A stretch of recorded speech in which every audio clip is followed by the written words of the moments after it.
48 heures de travaux ont permis au ministre en charge de l'eau, de l'assainissement et de l'environnement de 9 pays membres de l'autorité du bassin du Niger, ABN, et leurs représentants d'analyser et d'adopter les textes élaborés par les experts et les cadres techniques dans le cadre de la mise en œuvre des stratégies visant à redynamiser cette organisation régionale.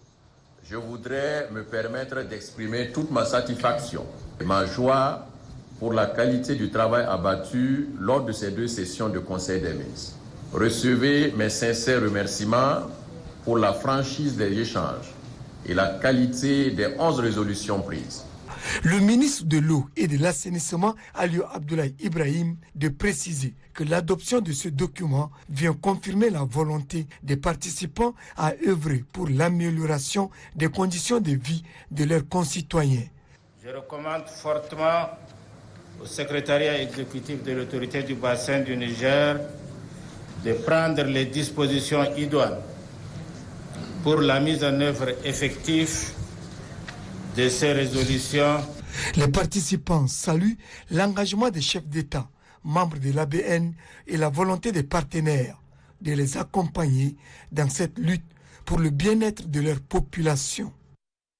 La session extraordinaire du Conseil des ministres de l'autorité du bassin du Niger s'est tenue le 7 décembre 2022 à N'Djamena, République du Tchad, sous la présidence du docteur Augustin Kaboré, ministre de l'Environnement, de l'Eau et de l'Assainissement du Burkina Faso, président en exercice du Conseil des ministres de l'ABN.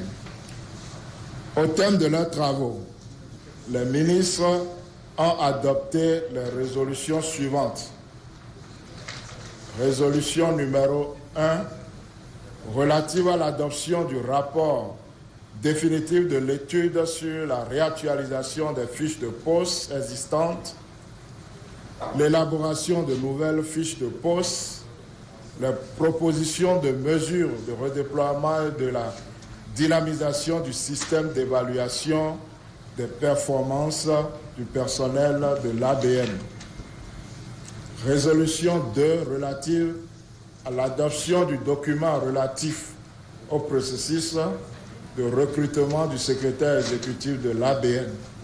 Les ministres remercient le comité technique des experts de l'autorité du bassin du Niger pour la qualité du rapport soumis à leur appréciation et les recommandations pertinentes qui ont été formulées.